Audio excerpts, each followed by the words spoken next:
Hey there, happy day 810 of What You Up To Now. Sharon Horne-Ellstrom here at your service. Today I want to talk about down the hatch, ants, challenges, and a little bit more. 810 days in a row, I think, except for 1 or 2 days in that 810 days. I had the flu over the holidays, and Christmas Day, I think I actually missed this video because I couldn't talk, I couldn't get off the bed, I couldn't do anything. I didn't even go to Christmas. I skipped Christmas this year, which apparently was training for the COVID virus, which the pandemic, I had no way of knowing was coming, but I got to practice by missing Christmas. So even though Easter, we missed the Easter as well, we did do an Easter egg hunt yesterday with my son and my beautiful granddaughter. We had a blast doing it, and people are like, yesterday was Thursday, Easter's on Sunday, and I'm like, yep, but sometimes we learn that we have to be flexible with our holidays and flexible with our time schedules, and it doesn't really matter when we do things, it's how we do things and the experience in and of itself. So, Easter egg hunt yesterday, which was very, very fun. And then we played a ping pong ball game, hiding a ping pong ball in eggs and having to guess which egg it was in, for like an hour or so. It was very fun. So today, down the hatch is the expression, the idiom that I talked about today in Supersize Your Business and my Facebook Live, just my Facebook Live to warm up my voice. Guess what? I do 2 videos every morning, mostly to just get my voice going and so I can talk. I get cloggy throats and stuff in the morning, but the morning is the best time and kind of the only time I have been able to find that I can consistently create my content, that I can consistently show up, that it's my uninterrupted time. And I actually have alarms. I just had an alarm set, and I had to go wake up my son. My son's staying with me on and off during the pandemic since my daughter's gone, just so they can keep an eye on me and make sure I stay out of trouble, I guess, because I get into so much trouble these days. So I'm thinking about down the hatch, and that this situation is a lot like having to swallow a pill, right? It's kind of a hard pill to swallow, but we can swallow it and we can feel better and we can move on and start to be cured and go on to what's next in our life. Or we can sit and we can fight and we can commiserate and we can whine and complain about we don't want to swallow the pill. We don't want it to go down the hatch. We don't want to take our medicine. And with things outside of our control, like this pandemic situation, there are so many more things that are outside of our control, and we can decide if we're going to be compliant or not with them. But I say go with the flow, be compliant, do what's right for you and your family and other people, and just accept that as the norm for right now. It's not going to be forever, but will our world be forever changed? Absolutely.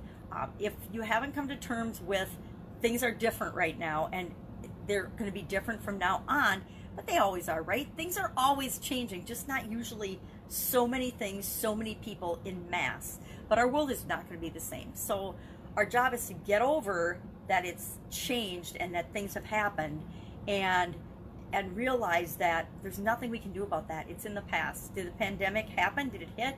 Yes.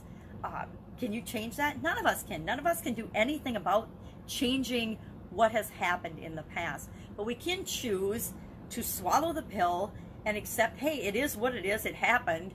Just like any past decision or choice or thing that we've made or done that we might regret. We can feel bad about it forever, but is that going to change what happened? Absolutely not. What we can do is say, okay, that happened. What can I learn from this? What can I do to make sure that I'm, number one, better prepared in the future? Almost all of us were taken unaware by this situation, right? So maybe we didn't have financial reserves stored up. Maybe we didn't have a pantry full of food or full of essentials in the case of an emergency. I admit I was woefully unprepared as this event happened because I just moved. I normally keep a well-stocked pantry with all of the necessities in it, but part of my move was to get rid of everything, right? Get rid of everything in my pantry. So I just recently moved. I'm in a temporary place, and I didn't have a big stock of stuff. But guess what? I also didn't run out. Number one, I can't see to drive, so I didn't do that. But even if I could have, I didn't run out and hoard a bunch of stuff and buy a bunch of stuff. I got, over time, I've gotten what I need, and I'm feeling pretty comfortable about, the supply chains are catching up. They'll be fine, and I'll get what I need. And guess what? If I can't get a certain thing, I can live without it, right? We can live without it. If this pandemic hasn't shown many of us how many things we have that we can live without. I don't know what else it's done. Well, I do, but there's a whole bunch of things. But that is one of the gifts in this, is that we're allowed to stop, take a deep breath, and say, well, what are my priorities? What's really important right now? And are those the things that I've been living and doing? And are those the things I want to move forward to be living and doing and showing up as? See what I was saying about the cloggy throat? Sometimes I just get a scratchy throat or a cloggy throat. So I'm thinking about down the hatch. Accept what we can't change, right? We can't control. And it doesn't mean we have to agree with it or love it. It just means we have to say, okay, this happened. It's like the past. We don't have to love our past. A lot of us, there's things in our past we hate. But we do have to accept that it happened and that there is nothing we can do right now to change that. And there's nothing we can ever do to change the past. The past is the past, right? The same thing is true of this pandemic. The pandemic hit. There's nothing we can do to change it or stop it or wish away that it didn't happen, because it already did. And so instead of being in that mindset and that focus and focusing on what has already happened that we cannot change or control, hey, let's say, well, what can I do? What else is possible? What could I think about this? What could I, and how could I look at this situation versus how I'm looking at it right now?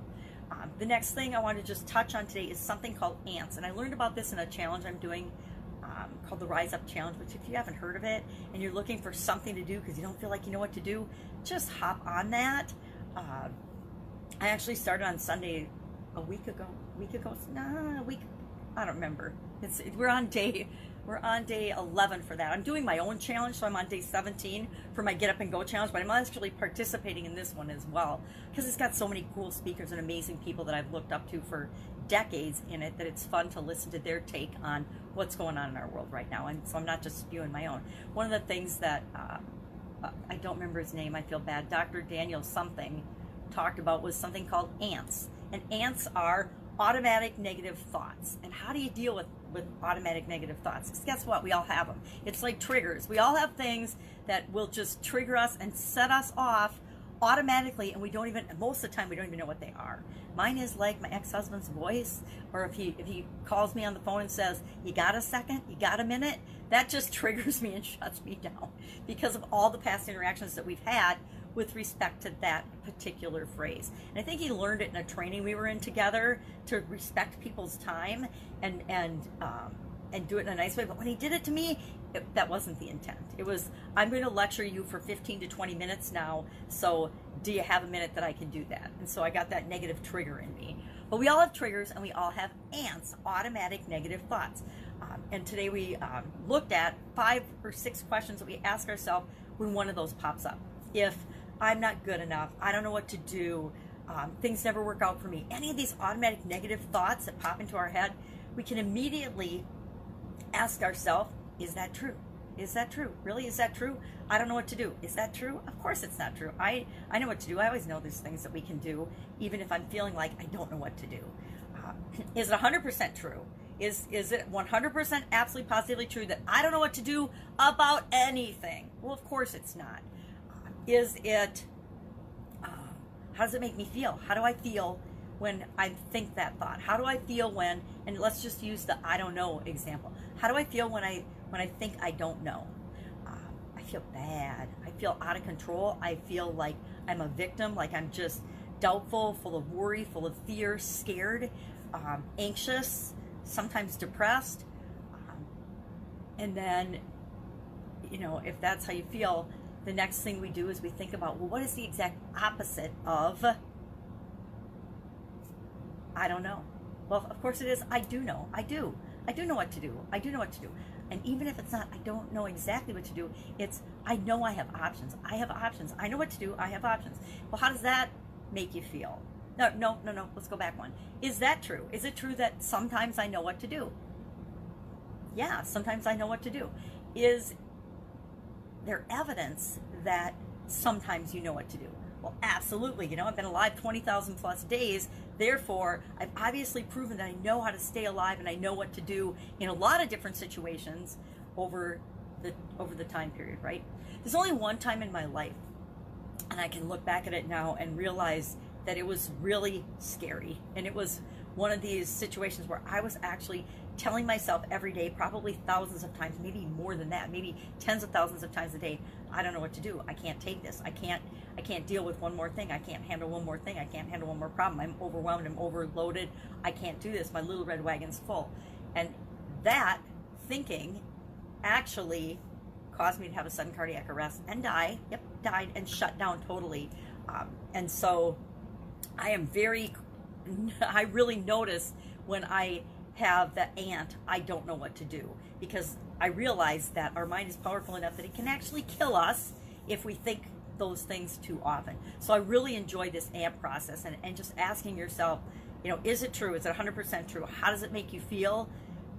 What if you didn't have that thought? How would you feel? I forgot that question. Well, I'd feel better, stressed, more in control. And then what's the opposite of that? And then ask yourself, well, is that true? Is there any evidence that that's ever been true? And that is one of the ways to quickly and easily kill those ants. And I'm all about stepping on and killing ants. I don't kill very many things, but I'm going to at least chase them out the door or away from my picnic. I don't want ants in my life. So I thought that was a really powerful, interesting exercise. And I've heard versions of that before. Tony Robbins teaches a really powerful one about changing triggers and changing negative thoughts, negative experiences, and rewriting and telling new stories about negative experiences that you've had. And I've done that one for decades, but this one's just a really powerful, a negative thought pops into my head. I'm not good enough. Well, is that true? Is that 100% true? Am I not good enough in any area or any aspect of my life? Well, how does it make me feel when I think I'm not good enough? And then how does it make you feel? Then how would it make me feel if I didn't have that thought? If I didn't feel like I wasn't good enough, how would that make me feel? Well, what's the opposite of I'm not good enough? I am good enough. I am awesome, right? And then how does that make you feel? Is there any evidence? Is that true? Is there any evidence in your life that you've been good enough for any situation or anything in your life? Well, absolutely. And then start piling on that evidence that I am enough, I am good enough. And you can do that with absolutely any negative thought. And I think it's really, really powerful. And look, it's that fast. It doesn't take that long to do it, right? You can spend as much time or as little time as you want, but you can also go through it in about 20, 30 seconds, right? And it'll get to the point where it's automatic and you'll flip through that and you'll get to the, well, is it true? And you'll get to no, and then you'll just be done with it, right? You won't have to go through the entire process. So ants, we're killing ants today. Challenges, I think I talked about. Get Up and Go challenge. Today was day 17, and we talked all about who you serve and customers and who you want to serve and why that's important. Fun challenge today was day 101, and that was about a friend, something a friend does for you today, and so we're looking for that. But that's it. It's Friday, and I kind of laughed on my live video today because I'm like, woohoo, it's Friday, yay, it's a weekend. And then I laugh because for a lot of people, for millions and millions of people, it's just going to be another day, right? People are going to start looking at Fridays and Saturdays and Sundays as if they're Mondays, right? Hopefully they're not dreading them, but hopefully it can be a whole mindset shift and a paradigm shift for all of us that we love every day of the week, right? Equally, we don't hate any of them, and we don't dread Monday and going back to work. I think people are going to be excited to go back to some semblance of normalcy and work when they get that opportunity, because it always is an opportunity. It just doesn't always feel that way. That's it. That's all I've got. If I can help you in any way today, just ask. Hit me up in the comments below. Otherwise, I will be with you tomorrow with another update on what I'm doing as I transition from the brick and mortar corporate world of business to the online world of business. And now more than ever, it is imperative, and I've been saying it for all the years that I've been trying to do something online, that had I, with my businesses, had an online component, they would have been a lot more fun, a lot less stressful, a lot more automated than when I was doing the old-fashioned hard way. And that's part of why I'm encouraging businesses to at least have some sort of an online component. All the businesses that don't have one are feeling the pain and the pinch right now, and it's not that hard to create an online presence. It doesn't have to be a huge thing. Even if you're just starting to show up and communicate and interact with your people on social media, that's something everybody can do, like today, right now, right? And you can have a simple one-page introduction or way of offering your products and services to people up in one day, like today. It doesn't have to be hard, and it doesn't have to cost you any money, right? Or a ton of money, for sure. You can buy super expensive tools, or you can do it all for free, but you gotta show up, you gotta be there, you have to be where people can find you, and you have to be willing to tell them how you can serve them, how you can help them, what you can do for them. Okay, have a great day. I will, of course, be with you tomorrow.